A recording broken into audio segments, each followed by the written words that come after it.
En una habitación tibetana, cuando la noche cae despacio sobre las montañas y el aire parece volverse más fino, puede quedar encendida una lámpara de mantequilla. Su llama no ilumina demasiado, apenas sostiene un círculo dorado sobre el suelo, sobre los pliegues de una tela, sobre el rostro de quien acaba de abandonar la respiración. Alrededor no hace falta mucho ruido. Una familia espera en silencio. Tal vez un lama, o alguien instruido en el rito, se sienta cerca del cuerpo y comienza a leer. No lee solo para los vivos. Lee, según la tradición tibetana, para una conciencia que todavía puede escuchar. Lee para orientar a alguien que ha entrado en un territorio sin paredes, un territorio intermedio, tan delicado como el instante entre el sueño y la vigilia. Ese texto, conocido en Occidente como el libro tibetano de los muertos, recibe en su propio horizonte religioso el nombre de Bardo Thodol, que suele traducirse como liberación por la escucha en el estado intermedio. No es, por tanto, un libro de los muertos en el sentido habitual, como si fuese un inventario sombrío de tumbas, castigos o fantasmas. Es más bien una guía ritual y espiritual, pensada para acompañar la conciencia después de la muerte y ayudarla a atravesar el bardo, el espacio entre una forma de existencia y otra. La Enciclopedia Británica lo describe como un texto funerario del budismo tibetano que se recita para aliviar y orientar la conciencia de una persona recién fallecida hacia un renacimiento favorable, y estudios académicos lo presentan como un manual para reconocer las señales de la muerte y recorrer el estado intermedio entre muerte y renacimiento. Conviene entrar en este libro con cuidado. No como quien abre una puerta para asustarse, sino como quien se acerca a una tradición que ha pensado durante siglos en lo que ocurre cuando todo lo conocido se retira. En muchas culturas, la muerte se ha imaginado como un río, una sombra, una frontera o un juicio. En el budismo tibetano, al menos en el mundo simbólico del Bardo Thodol, la muerte es también un espejo. Lo que aparece después de morir no es solo un paisaje exterior, sino una serie de luces, sonidos, figuras y experiencias que revelan la propia mente. Por eso la voz que lee no trata simplemente de informar. Trata de recordar. Recuerda al difunto que no debe temer, que no debe aferrarse, que no debe dejarse arrastrar por las apariencias como si fueran enemigas. Recuerda, una y otra vez, que incluso en medio de la confusión puede haber una posibilidad de reconocimiento. La palabra bardo significa, de manera sencilla, estado intermedio. Pero esa sencillez abre una idea inmensa. En la visión tibetana, un bardo no es únicamente el tramo que sigue a la muerte. También hay bardos en la vida, el sueño, la meditación, la vigilia ordinaria, los momentos de cambio en los que dejamos de ser una cosa y todavía no somos otra.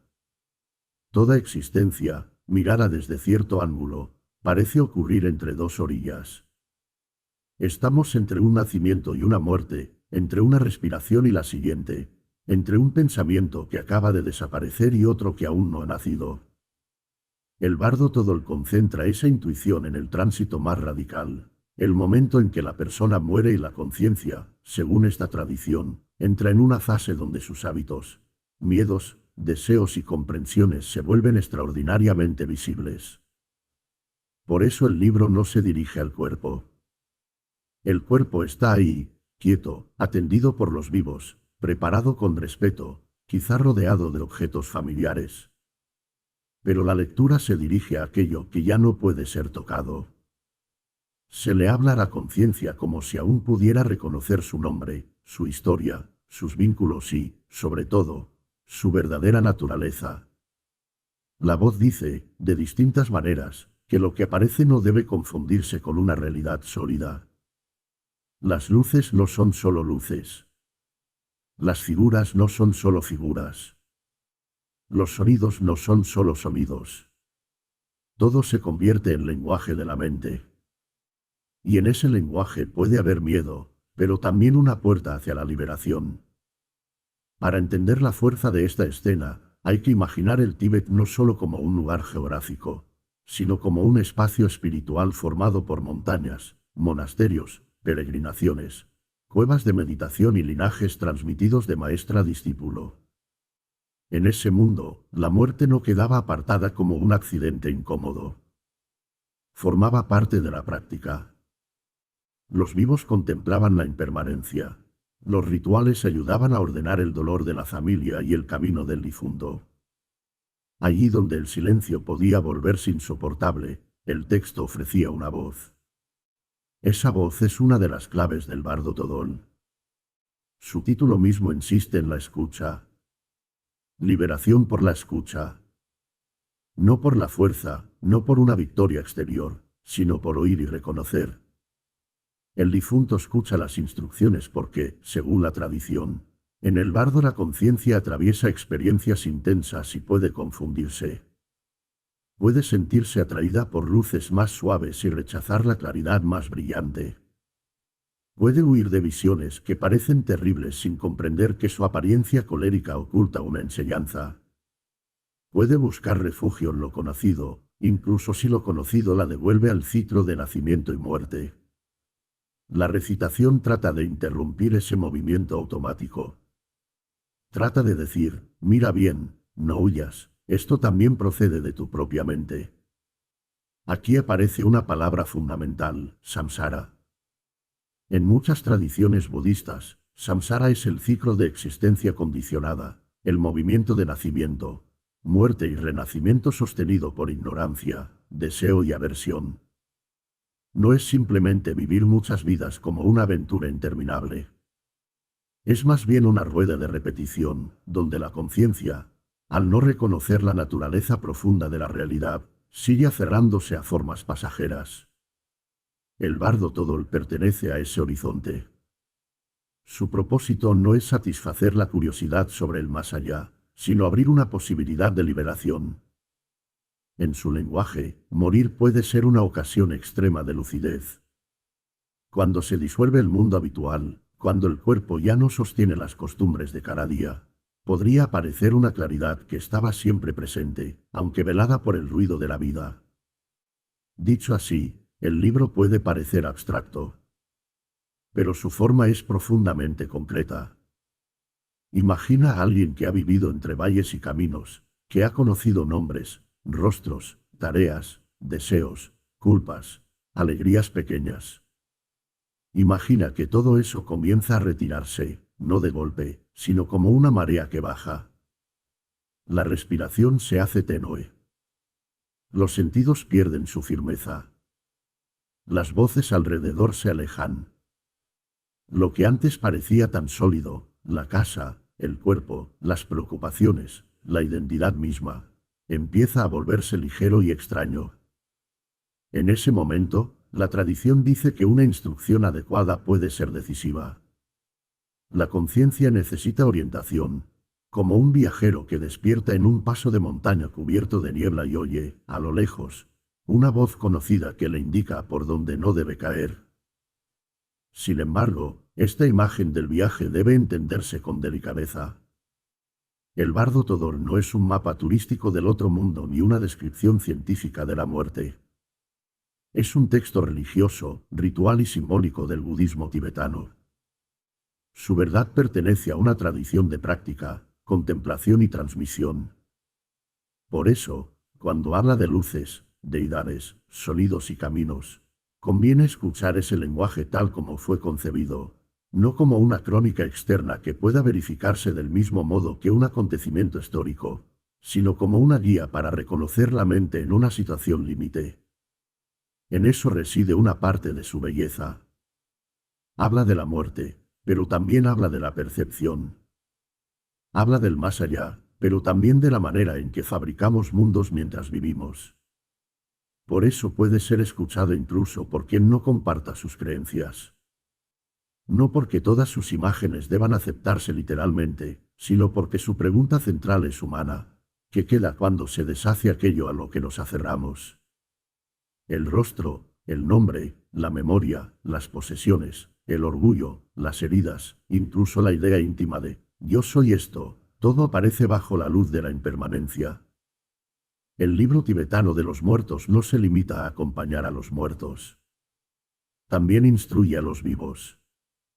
Les recuerda que la muerte no empieza el último día, sino que la vida entera está hecha de separaciones pequeñas. Cada noche soltamos el mundo al dormir. Cada pérdida, cada despedida, cada transformación abre un bardo discreto en medio de la existencia. La tradición tibetana no convierte esta idea en desesperación. Al contrario, la impermanencia puede ser una forma de despertar. Si todo cambia, entonces nada merece ser poseído con violencia. Si la identidad es más frágil de lo que creemos, también puede ser más abierta. Si las visiones del bardo son proyecciones de la mente, las visiones de la vida diaria tal vez también estén teñidas por hábitos, temores y deseos. Así, el texto funerario se vuelve un espejo para quien escucha antes de morir. De momento, permanecemos en el umbral. La lámpara sigue ardiendo. La voz continúa. Los vivos quizá no comprenden todo lo que se lee, pero la cadencia sostiene el espacio. Fuera, las montañas tibetanas guardan su antigua quietud. Dentro, el texto abre una geografía invisible. Hemos visto apenas la puerta, el bardo como estado intermedio, la escucha como camino, la muerte como tránsito y la conciencia como viajera. Para avanzar más, habrá que preguntarse de dónde llegó esta voz, quién la transmitió, por qué se dice que fue ocultada como un tesoro espiritual y como una enseñanza nacida en el corazón del budismo tibetano terminó siendo conocida, mucho después, como el libro tibetano de los muertos. Antes de que el libro tibetano de los muertos fuese conocido en lenguas europeas, fue una voz dentro de una tradición. No nació, al menos para quienes lo recibieron con devoción, como un volumen aislado sobre una mesa, sino como parte de una corriente de maestros, discípulos, visiones, prácticas y silencios. Si antes permanecíamos junto a una lámpara encendida, escuchando una lectura dirigida a la conciencia del difunto, ahora conviene seguir esa voz hacia atrás y descubrir que atraviesa muchos siglos. La tradición tibetana sitúa el origen espiritual de estas enseñanzas en Padmasambhava, también llamado Guru Rinpoche, el maestro precioso. Su nombre suele entenderse como nacido del loto, y ya en esa imagen aparece el tono de su leyenda. No se la recuerda simplemente como un maestro que llevó doctrinas desde la India, sino como una presencia capaz de abrir un camino nuevo en una tierra antigua. Para el budismo tibetano, Padmasambhava es una figura inmensa, asociada al siglo VIII, a la corte del rey Trison Detsen y al monasterio de Samye. La Enciclopedia Británica lo presenta como un místico budista indio, legendario, al que se atribuye la introducción del budismo tántrico en el Tíbet y la culminación del primer gran monasterio tibetano. Acercarse a Padmasambhava no es entrar en una biografía sencilla. Es entrar en una narración donde historia y mito se rozan sin separarse del todo. En los relatos tibetanos, su llegada no es solo la de un sabio invitado por un rey. Es la de alguien capaz de transformar fuerzas hostiles en guardianes del Dharma, de hacer que una tierra de montañas sagradas, dioses locales y espíritus antiguos pudiera recibir la enseñanza budista sin borrar del todo su memoria anterior. La nueva tradición no cae sobre un vacío, reorganiza paisajes, ritos y presencias dentro de una geografía espiritual más amplia. Junto a Padmasambhava aparece Yeshe Tsogyal, una de las grandes figuras femeninas de la tradición tibetana. A veces se la presenta como discípula principal, a veces como consorte espiritual, a veces como madre de linajes y guardiana de enseñanzas. Su papel es esencial porque muchas tradiciones afirman que ella escuchó, escribió y preservó instrucciones de Padmasambhava destinadas a generaciones futuras. Allí donde el maestro enseña, ella guarda; allí donde la palabra podría perderse, ella la fija en la memoria. Yeshe Tsogyal permanece así como una presencia luminosa en el centro de la transmisión.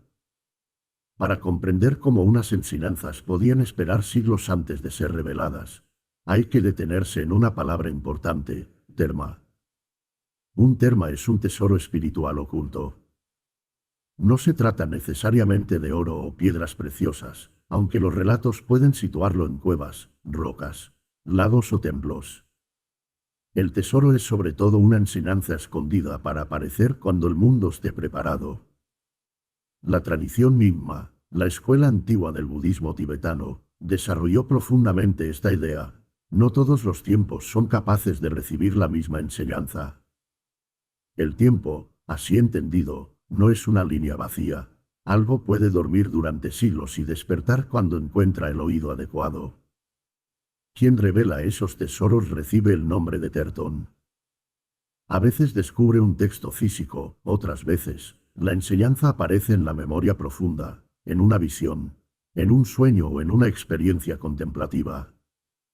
Pero, dentro de la tradición, el Tertón no es un simple hallador de manuscritos. Es alguien reconocido como capaz de abrir una enseñanza oculta. Lo importante no es solo encontrar, sino revelar en el momento correcto. Lo antiguo vuelve a hablar, no como repetición muerta, sino como una voz que llega cuando puede ser escuchada. Dentro de ese mundo aparece Karma Limpa, el Tertón asociado al bardo Todol. La tradición lo sitúa en el siglo XIV, y lo recuerda como revelador de un ciclo de enseñanzas conocido como el Dharma profundo de la autoliberación, por la intención de las deidades pacíficas y coléricas. El texto que en Occidente recibiría el nombre de Libro Tibetano de los Muertos forma parte de ese conjunto más amplio. No era un libro solitario, sino una pieza dentro de una arquitectura ritual y meditativa mayor, vinculada a las visiones que más adelante poblarán el bardo, rostros serenos, rostros feroces, luces brillantes y sonidos profundos. La Encyclopedia of Buddhism presenta el bardo Todol como parte de ese ciclo de terma revelado por Karma Limpa, nacido en 1326 y muerto en 1386. Aquí conviene hacer una pausa, porque entre tantos nombres es fácil perder el hilo. Hemos partido de una habitación silenciosa donde se lee a un difunto. Hemos seguido esa voz hasta Padmasambhava, el maestro asociado a la llegada del budismo tántrico al Tíbet. Hemos encontrado a Yeshe Tsogyal, guardiana de la enseñanza. Hemos visto los terma, tesoros ocultos para el futuro. Y ahora llegamos a Karma Limpa, el revelador que, según la tradición, permitió que aquellas instrucciones volvieran a estar disponibles. La lectura junto al muerto, entonces, no es un gesto aislado. Es el último tramo visible de una cadena de memoria. Si queremos ser precisos, hay que hablar con cuidado. Decir que Padmasambhava compuso o transmitió estas enseñanzas en el siglo VIII pertenece al modo en que la tradición comprende su origen sagrado. Decir que el bardo Todol, como obra reconocible, fue probablemente compuesto o fijado en torno al siglo XIV pertenece a una mirada histórica moderna. Una perspectiva habla desde el linaje, la otra intenta acechar textos y contextos. La propia británica resume esta tensión al señalar que la tradición atribuye el bardo Todol a Padmasambhava, aunque la obra probablemente fue compuesta en el siglo XIV. Esta distinción ayuda a no empobrecer el texto. El bardo Todol no es una invención moderna creada para fascinar a Occidente, pero tampoco conviene presentarlo como si pudiéramos reconstruir con certeza cada instante de su nacimiento. Es un texto ritual dentro de una tradición viva. Su autoridad no depende solo de una fecha, sino de la transmisión, la práctica y el reconocimiento espiritual. En el Tíbet, un texto no era únicamente tinta sobre una superficie. Era una presencia activada por la recitación, por el maestro y por el momento en que se usaba. Por eso el bardo Todol no debe imaginarse como una lectura suelta. Pertenece a un mundo donde la muerte se contempla antes de que llegue, donde el meditador se prepara para reconocer lo que una persona común podría confundir cuando el cuerpo se disuelve. Sus instrucciones no son solo consuelo para familiares ni solo ayuda para el difunto. Son también una pedagogía de la percepción. Enseñan que lo que aparece en el bardo puede ser reconocido como manifestación de la mente. Pero para reconocer algo en la muerte, conviene haberlo escuchado antes en la vida. Durante siglos, este universo de práctica y transmisión perteneció sobre todo a contextos tibetanos y budistas. Mucho más tarde, el texto inició otro viaje. ya no entre monasterios y linajes, sino entre lenguas, editoriales, estudiosos, buscadores espirituales y lectores occidentales. En ese viaje cambió su nombre. El título por el que se hizo famoso, el libro tibetano de los muertos, no traduce literalmente Bardo Todol. Fue una elección de Walter Evans Wentz, quien publicó en 1927 una edición inglesa y quiso darle una resonancia cercana al libro egipcio de los muertos. La británica recoge esa primera traducción inglesa y explica que Evans Wentz eligió aquel título por las semejanzas que creía ver con el texto funerario egipcio. Ese cambio hizo célebre al texto, pero también pudo desviar su comprensión. Bardo Todol significa liberación por la escucha en el estado intermedio. El libro tibetano de los muertos suena más amplio, más oscuro, más definitivo, como si fuese una enciclopedia tibetana de la muerte. Entre ambos nombres hay una distancia. El primero habla de práctica, audición y reconocimiento. El segundo habla al imaginario occidental de tumbas, misterios y civilizaciones antiguas. Aún así, bajo las capas de traducción, fama y malentendidos, permanece la escena original. Una voz habla a alguien que ha muerto. Le dice que no tema. Le recuerda que lo que ve puede ser reconocido. Le ofrece orientación cuando las referencias ordinarias se han deshecho. Y esa voz, al seguirla hacia atrás, nos ha llevado por un camino amplio: Padmasambhava, Yeset Sogyal, los tesoros ocultos, Karma Limpa, la revelación, los manuscritos, los traductores y las ediciones occidentales. Todo parece lejano, y sin embargo, converge en un acto simple: leer en voz alta para que una conciencia no se pierda. Quizá por eso el Bardo Todol conserva tanta fuerza. Su historia no es solo la de un texto antiguo, sino la de una confianza, la confianza en que una palabra bien pronunciada puede acompañar incluso en el umbral más solitario. La tradición imagina que las enseñanzas fueron ocultadas para el futuro porque el futuro también necesitaría orientación. Hay saberes que no se agotan en la época que los vio nacer.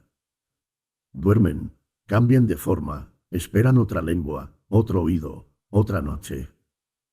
Ahora que conocemos mejor de dónde viene esa voz, podemos regresar a la habitación silenciosa del comienzo con una atención distinta.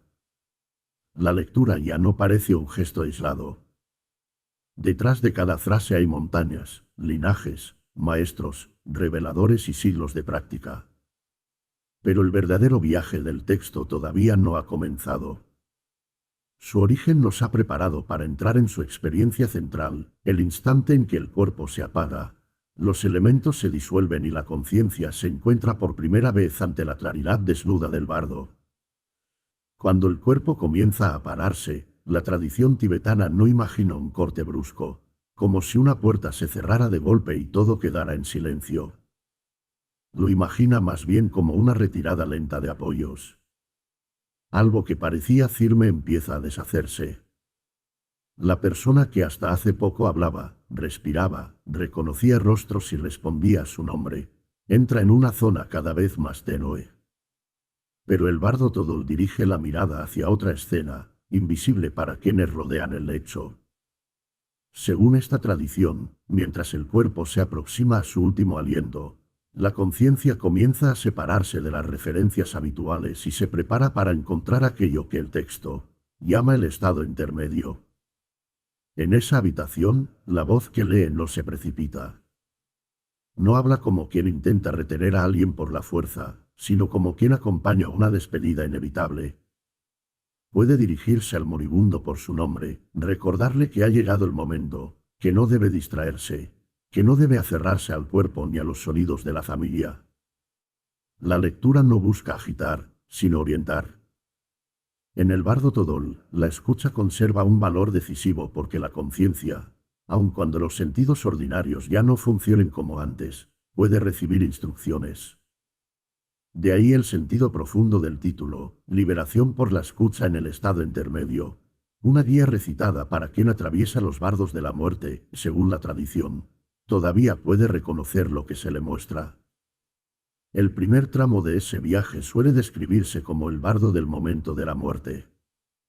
No es todavía el territorio de las grandes visiones, ni de las deidades pacíficas y coléritas que aparecerán más adelante.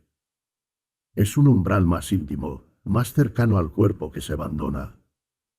La tradición habla de una disolución de los elementos, una manera simbólica de explicar cómo se deshace la experiencia encarnada. Tierra, agua, fuego y aire no son aquí solo materias exteriores, nombran formas de estabilidad, cohesión, calor, movimiento y energía vital. Morir significa, en este lenguaje, que esos soportes se van retirando uno en otro, como lámparas que se apagan en una casa al final de la noche.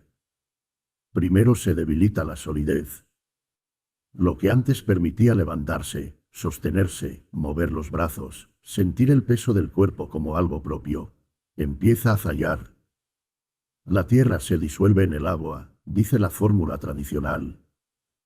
Desde fuera, los miembros pueden parecer pesados, la fuerza desaparece, la persona ya no encuentra una postura cómoda. Desde dentro, según las descripciones rituales, puede surgir una sensación de hundimiento. Después, el agua se disuelve en el fuego. La humedad, la saliva, la claridad de los sentidos, todo parece secarse o retirarse. La boca se vuelve seca, la percepción fluctúa, los vínculos con el mundo sensible se aflojan. Más tarde, el fuego se disuelve en el aire. El calor corporal disminuye, la capacidad de reconocer con nitidez se vuelve frágil, la vitalidad parece recogerse hacia el centro. Finalmente, el aire se disuelve en la conciencia. La respiración, que durante toda la vida había sido un puente discreto entre el cuerpo y el mundo, se vuelve más espaciada, más irregular, casi un hilo.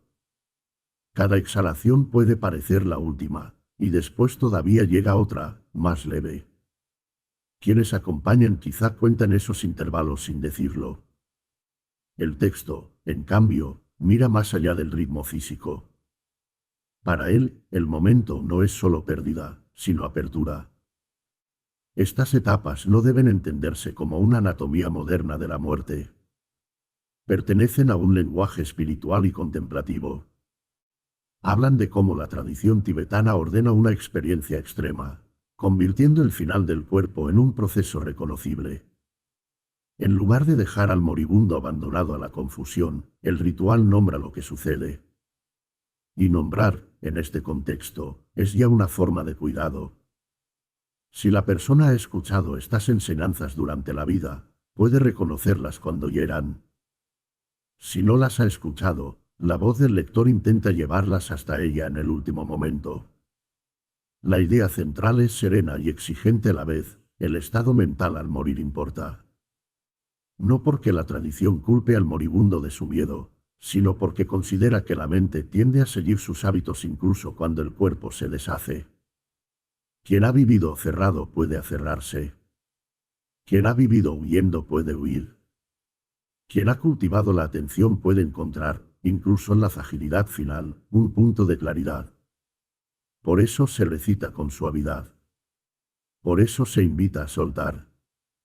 No se trata de negar el dolor de la separación, ni de pedir una valentía teatral. Se trata de recordar que la conciencia está entrando en un campo donde sus impulsos tendrán peso. Cuando la respiración cesa y el cuerpo queda inmóvil, la tradición no considera que el proceso interior haya terminado de inmediato. En algunos contextos tibetanos, se mantiene una actitud de respeto y quietud alrededor del cuerpo porque se entiende que la conciencia puede estar atravesando fases sutiles. La voz continúa. El texto sigue hablando, como si la persona acabara de despertar en una oscuridad desconocida. Le dice que ha llegado la muerte, que no debe temer, que debe reconocer la claridad que se presenta. Aquí aparece una de las imágenes más importantes del bardo Todol, la luz clara, o luminosidad primordial. La luz clara no es simplemente una luz que ilumina un paisaje. Es, en el lenguaje de esta tradición, una manifestación de la naturaleza más profunda de la mente. No aparece como una cosa entre otras cosas, sino como una claridad desnuda, anterior a las formas, anterior a los nombres. Para un practicante preparado, reconocerla podría significar liberación. Para alguien no familiarizado con ella, esa misma claridad puede pasar inadvertida, durar apenas un instante o resultar demasiado vasta para ser comprendida. Algunas fuentes tradicionales explican que quien ha entrenado la meditación puede permanecer más tiempo en esa experiencia y alcanzar la liberación mediante el reconocimiento, mientras que para quien no tiene familiaridad puede ser inestable y desaparecer enseguida. Hay en esto una enseñanza delicada. Lo que libera no es ver algo extraño, sino reconocer lo que se ve. La luz clara nos salva por su mera aparición. Debe ser reconocida como la propia naturaleza de la mente. Si la conciencia se asusta, si busca algo más pequeño, más familiar, más parecido a los recuerdos de la vida, la oportunidad se desvanece. Entonces el viaje continúa. Pero en ese primer instante, según el bardo Todol, hay una posibilidad extraordinaria. No avanzar hacia nuevas visiones, no entrar todavía en el torbellino del karma, sino descansar en la claridad misma. La voz del guía insiste porque sabe que la conciencia puede confundirse. Imagina al viajero que, después de pasar toda la vida en habitaciones iluminadas por lámparas pequeñas, sale de pronto a una llanura inundada por una luz sin origen visible. Esa luz no se parece a nada que pueda poseerse. Precisamente por eso puede dar miedo. La mente acostumbrada a formas concretas puede preferir una sombra familiar antes que una claridad inmensa. En el bardo, esa preferencia tiene consecuencias. Lo conocido, aunque sea estrecho, atrae. Lo verdadero, si no ha sido reconocido antes, puede parecer demasiado amplio. Alrededor, los vivos permanecen en otra clase de bardo. Para ellos también se ha abierto un intervalo. La persona amada ya no responde, pero todavía no ha sido entregada del todo al recuerdo. El cuerpo sigue presente, y al mismo tiempo la relación ha cambiado para siempre. La familia escucha palabras que no están dirigidas principalmente a ella, pero que también la alcanzan. Mientras el texto habla de soltar el cuerpo, los vivos deben soltar una presencia. Mientras el texto dice al difunto que no se aferre, quienes lloran aprenden, de otro modo, la misma lección. En el centro de esta escena, el maestro o lector cumple una función humilde y profunda. No controla el viaje. No puede atravesarlo por el difunto. No puede imponer la liberación. Solo puede ofrecer palabras precisas en el momento adecuado. Su voz se convierte en hilo. En una oscuridad donde las referencias ordinarias han caído, ese hilo sostiene la memoria de la enseñanza. Por eso, aunque el bardo todo despliega más adelante un universo de símbolos, su gesto inicial es íntimo. Alguien habla, alguien escucha, aunque la escucha ya no pertenezca del todo al mundo de los sentidos. Pero antes de esas formas, antes de los rostros y los mandalas, está este primer momento de claridad. El texto lo trata con una reverencia especial. Es como si dijera que, en el fondo, el viaje podría terminar antes de empezar. Si la conciencia reconoce la luz clara, no necesita recorrer todas las estaciones siguientes. No necesita ser guiada por las visiones sucesivas, ni enfrentarse a las fuerzas del apego y del miedo con la misma intensidad. La puerta de la liberación está al principio, no solo al final. Y sin embargo, precisamente porque está tan cerca, puede pasar desapercibida. Por ahora, sin embargo, estamos todavía en el primer resplandor. El cuerpo descansa. La habitación conserva su silencio. La lámpara arde con una llama pequeña, casi inmóvil. La voz del lector continúa, lenta y clara, como si hablara a alguien que se aleja por un sendero apenas visible.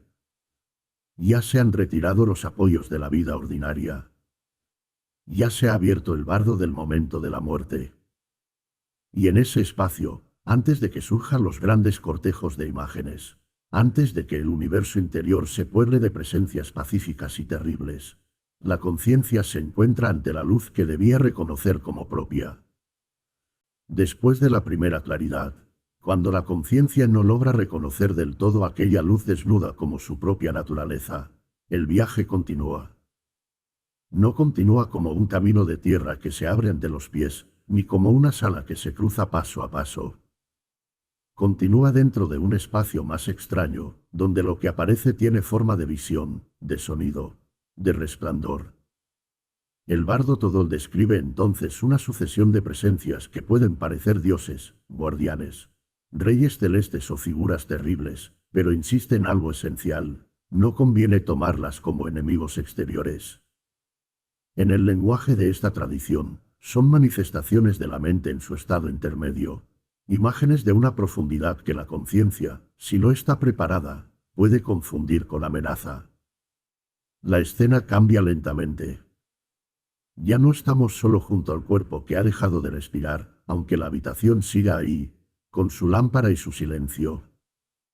La voz que recita acompaña ahora a una conciencia que atraviesa un universo de símbolos. Todo se vuelve más vasto. Surgen luces de colores intensos, sonidos que parecen llenar el espacio entero, formas serenas que irradian calma y formas airadas que muestran colmillos, coronas de calaveras, llamas y gestos imponentes. Lo colérico no significa necesariamente maldad. Lo terrible puede ser una forma extrema de compasión. Lo que asusta puede estar intentando despertar. Primero aparecen las deidades pacíficas, figuras de serenidad luminosa que pertenecen a una arquitectura sagrada llamada mandala. Un mandala no es solo un dibujo circular ni una decoración ritual.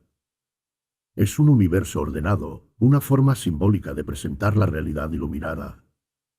En él, cada dirección, cada color, cada figura y cada gesto tiene una función. La conciencia del difunto no se encuentra con imágenes al azar, sino con un mapa sagrado donde las cualidades de la sabiduría se despliegan de manera visible. Las deidades pacíficas pueden mostrarse con rostros tranquilos, posturas estables, ornamentos sagrados y luces puras. Su aparición no busca seducir ni castigar, sino ofrecer otra oportunidad de reconocimiento. La voz del texto puede decir, de distintas maneras, que no hay motivo para temer, que esas formas no son ajenas, que proceden de la propia conciencia en su dimensión más profunda. La instrucción se repite porque el miedo es tenaz. Incluso ante una visión serena, la mente no preparada puede sentirse expuesta. La luz demasiado brillante incomoda a quien ha vivido entre penumbras familiares. La sabiduría, cuando no se reconoce, puede parecer extraña. En estas visiones se despliegan familias búdicas, asociadas a colores, direcciones y cualidades espirituales. El blanco puede evocar la claridad, el azul, la amplitud profunda, el amarillo, la riqueza de la ecuanimidad, el rojo, la energía del discernimiento, el verde, la acción despierta. No hace falta convertir esta parte del viaje en una tabla de correspondencias. Basta comprender que cada color y cada figura ofrecen una forma de sabiduría, una posibilidad de transformar la confusión en reconocimiento. La conciencia, sin embargo, no siempre se inclina hacia lo que la libera. Muchas veces se siente atraída por luces más apagadas, más suaves, menos exigentes. Prefiere el resplandor cómodo de los hábitos al brillo inmenso de la claridad. Esta oposición entre luces intensas y luces opacas es una de las imágenes más delicadas del bardo Todol. La luz brillante puede conducir hacia la liberación, pero asusta por su pureza. La luz débil puede conducir hacia estados condicionados de existencia, pero atrae porque se parece más a lo conocido. En la vida ordinaria ocurre algo parecido. A veces preferimos una pequeña sombra donde nuestra identidad se sienta protegida. El bardo amplifica este movimiento. Lo que en vida era una inclinación sutil se vuelve, después de la muerte, una fuerza que orienta el camino. Por eso la voz del lector cumple una tarea paciente. No basta con anunciar una vez que no hay peligro. Hay que recordarlo una y otra vez. No temas. No huyas. No te dejes atraer por la luz apagada. Reconoce esta visión como tu propia mente. Esa repetición no es pobreza literaria, es compasión ritual. Quien atraviesa el bardo está sometido a una confusión intensa, y la enseñanza debe volver como vuelve una respiración tranquila. Cada instrucción intenta abrir un instante de lucidez en medio del asombro. Si la conciencia no reconoce a las deidades pacíficas, el proceso continúa hacia formas más vehementes. Entonces aparecen las deidades coléricas o airadas. Sus rostros pueden ser feroces, sus ojos inmensos, sus bocas abiertas, sus cuerpos rodeados de fuego. Pueden sostener instrumentos rituales, mostrar coronas de cráneos, bailar sobre figuras vencidas, llenar el espacio con rugidos y resplandores. A primera vista, todo parece amenaza. Pero el texto insiste en que estas presencias tampoco deben ser temidas. Son la energía intensa de la misma sabiduría que antes apareció de manera serena. En el budismo tántrico tibetano, la iconografía feroz suele expresar transformación. Una deidad colérica puede representar la destrucción de la ignorancia, no el deseo de dañar. Sus llamas no son solo incendio, pueden ser sabiduría que consume la confusión. Sus armas no son solo violencia, pueden simbolizar el corte del apego. Su danza no es caos, puede ser la actividad despierta moviéndose en un campo donde la mente ordinaria ya no tiene suelo. Para quien reconoce, son protectores. Para quien se aferra, parecen enemigos. Para la conciencia en el bardo, sin embargo, estas distinciones pueden resultar difíciles. El miedo aparece antes que la comprensión. El rostro terrible se impone antes que el símbolo. El sonido profundo parece amenaza antes que enseñanza. De nuevo, la voz recita, no temas. Estas formas no vienen a destruirte. Son manifestaciones de tu propia conciencia. Si las reconoces, se liberarán por sí mismas. El problema no está en que aparezcan dioses pacíficos o coléricos. El problema está en tomarlos como realidades sólidas y ajenas, en olvidar que surgen dentro del campo de la mente. Así, el bardo se convierte en un teatro sagrado de reconocimiento. No un teatro falso, en el sentido de algo sin importancia, sino un escenario donde cada aparición revela una relación de la conciencia consigo misma. Las figuras pacíficas muestran la posibilidad de descansar en la sabiduría. Las figuras coléricas muestran la fuerza de esa misma sabiduría cuando se enfrenta a la resistencia. Las luces brillantes invitan a la liberación. Las luces apagadas atraen hacia la repetición.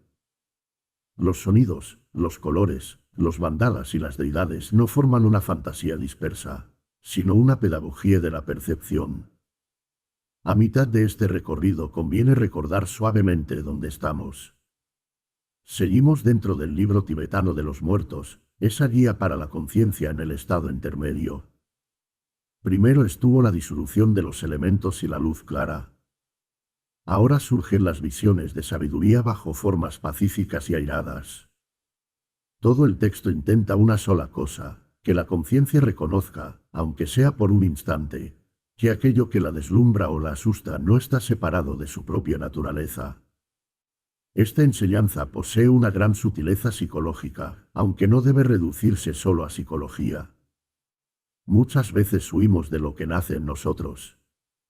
Una emoción intensa puede parecernos un enemigo. Un recuerdo doloroso puede adquirir la forma de un perseguidor. Una verdad que no queremos aceptar puede presentarse con un rostro insoportable. El bardo todo lleva esa dinámica hasta una dimensión ritual y cósmica. Después de la muerte, dice la tradición, la conciencia se encuentra con su propio contenido elevado a escala sagrada. Lo que no fue reconocido en vida vuelve como visión. Mientras tanto, en el mundo de los vivos, la lectura continúa. La familia quizá no ve nada de ese mandala invisible. Solo ve el cuerpo, las manos quietas, el rostro que empieza a pertenecer al recuerdo. Pero la voz que recita mantiene abierto un puente. Nombra las apariciones para que la conciencia no se pierda en ellas. Describe lo pacífico para que no sea ignorado. Describe lo colérico para que no sea temido. Cada palabra funciona como una lámpara colocada en un tramo del camino. Poco a poco, sin embargo, si las visiones no son reconocidas, la energía del bardo empieza a cambiar. Las grandes formas de sabiduría se alejan o dejan de ser accesibles. La conciencia, cansada de luces demasiado intensas y de presencias demasiado vastas, comienza a buscar algo más familiar. Allí donde antes podía liberarse, ahora empieza a orientarse hacia un nuevo nacimiento. No lo hace como alguien que elige serenamente un destino, sino como una corriente movida por deseos, temores, recuerdos y tendencias acumuladas. Lo que no se reconoció como luz se convierte en camino. Lo que no se atravesó como visión se convierte en impulso. Así, el universo de deidades pacíficas y coléricas no es un episodio decorativo dentro del libro tibetano de los muertos. Es el gran centro simbólico del tránsito. La zona donde la conciencia encuentra la sabiduría bajo formas cada vez más explícitas, y donde cada aparición ofrece una posibilidad de despertar. Pero el texto sabe que no todas las conciencias reconocen. Sabe que el miedo puede ser más rápido que la lucidez y que el apego puede parecer más dulce que la liberación. Por eso, después del mandala de luces y rostros, se abre una fase más cercana al mundo que conocemos, el bardo del devenir, donde la conciencia empieza a sentir de nuevo la atracción de la existencia, la fuerza del karma y el llamado oscuro y familiar de otro nacimiento.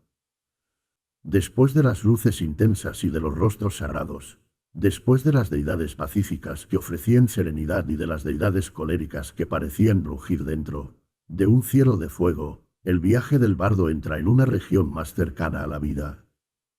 El espacio inmenso de las visiones se recoge, poco a poco, hacia un movimiento más concreto. Ya no se trata solo de reconocer la luz o de no temer a las apariciones de la sabiduría. Ahora comienza a sentirse la fuerza del devenir, ese impulso que empuja hacia otra existencia, hacia otro cuerpo, hacia otro nacimiento.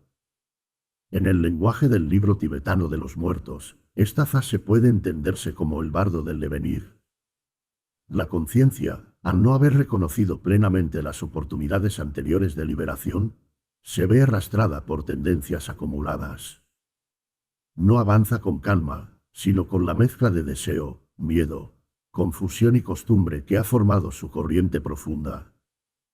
El texto habla de karma, y conviene escuchar esta palabra sin reducirla a castigo o recompensa.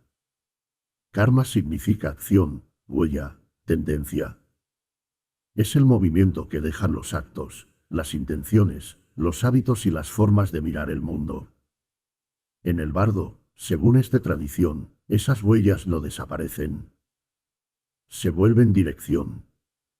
La conciencia ya no tiene el cuerpo que conocía, pero tampoco está libre de sus inclinaciones. Puede sentirse ligera, rápida, llevada por pensamientos que enseguida parecen convertirse en experiencia. Puede querer acercarse a lugares familiares y descubrir que no puede quedarse en ellos. Puede intentar hablar con los vivos y no ser escuchada.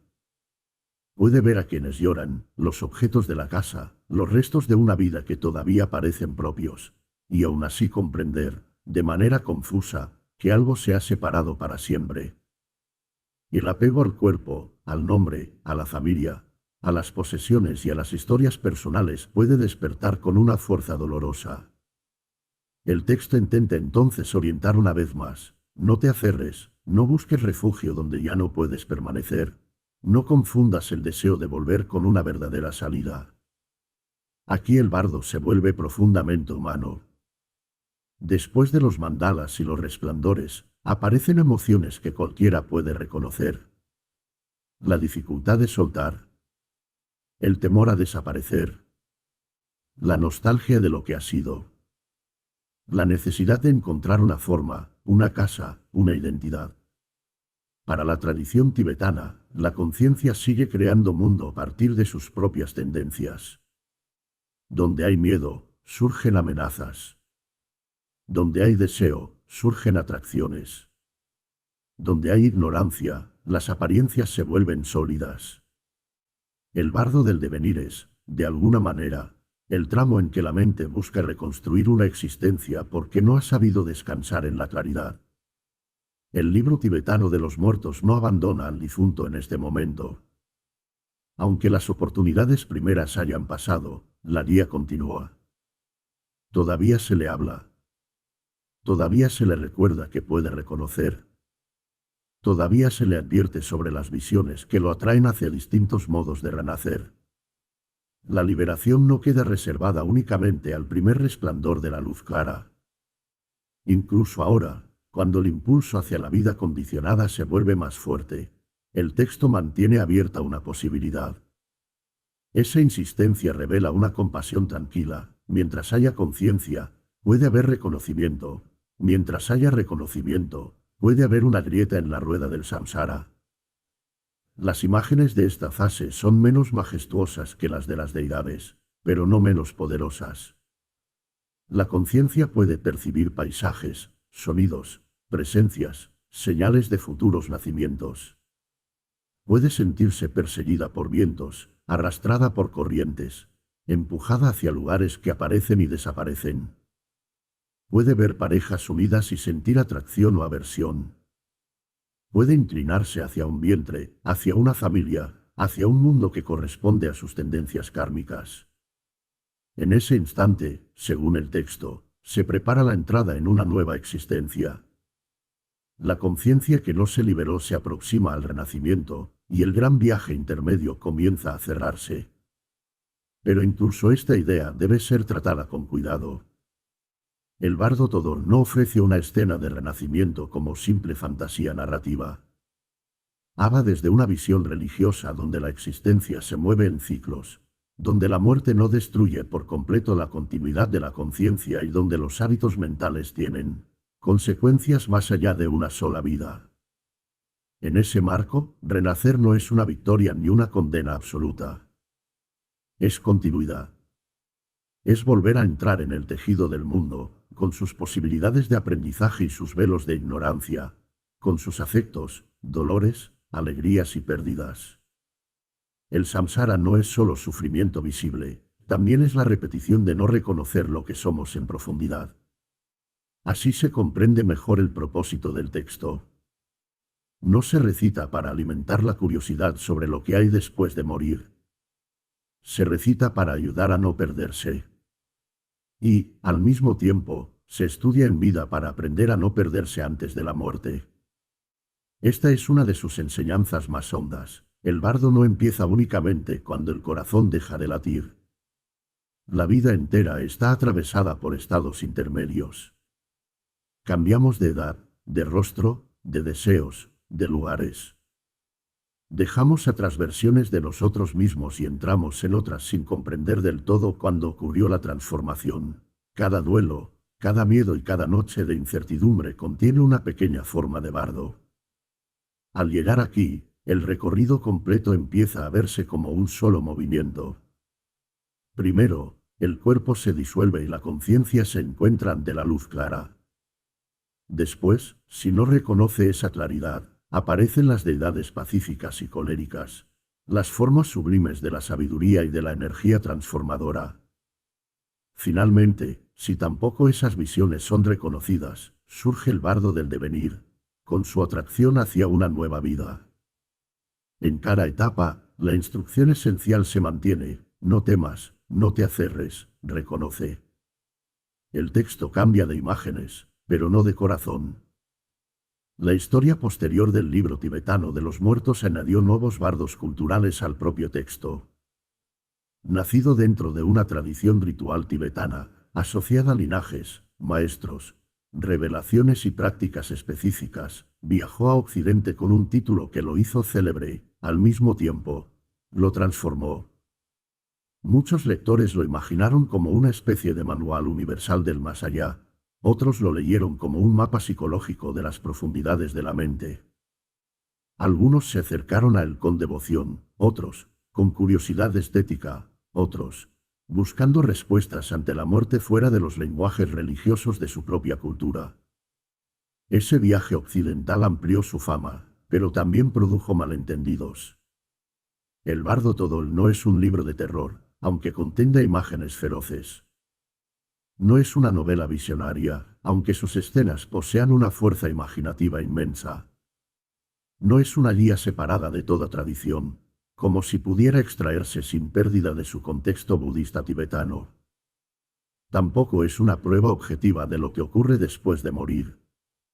Es un texto ritual, doctrinal y simbólico, nacido de un mundo donde la muerte se acompaña con palabras y donde la mente se considera capaz de reconocer su propia naturaleza incluso en el umbral más delicado.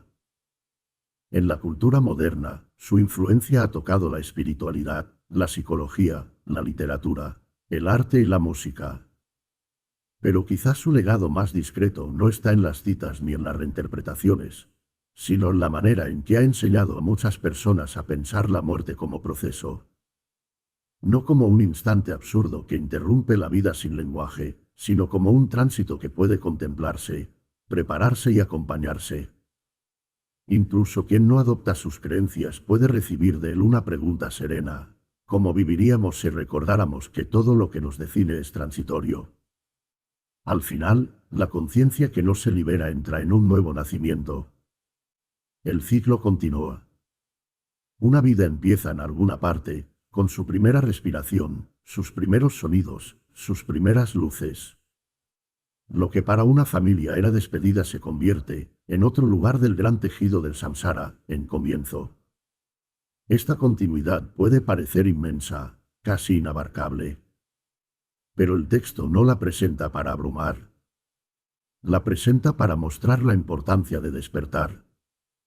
Si todo vuelve a formarse una y otra vez bajo el impulso de la ignorancia, entonces cada instante de lucidez tiene valor.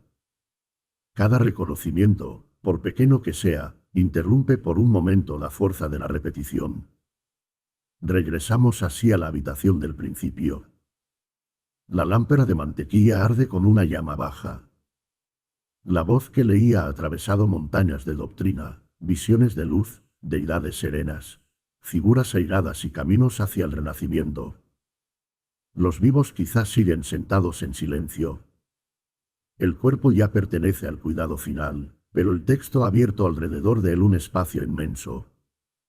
Donde parecía haber solo ausencia, la tradición ha colocado una guía y una instrucción sencilla: mira, escucha, reconoce. Y cuando la lectura termina, no queda una respuesta cerrada, sino un eco. El libro tibetano de los muertos no elimina el misterio de la muerte. No pretende hacerlo pequeño ni fácil. Lo rodea de símbolos para que pueda ser contemplado. Lo acompaña con palabras para que no sea puro abandono. Lo convierte en una enseñanza sobre la mente, sobre el apego, sobre la impermanencia y sobre la posibilidad de despertar incluso cuando todo lo conocido se disuelve. Por eso, en el silencio que sigue a la última frase, parece que el texto hablara todavía, no solo al muerto que viaja por el bardo, sino también a quienes permanecen vivos, respirando por ahora en esta orilla, bajo la misma luz tranquila de la lámpara.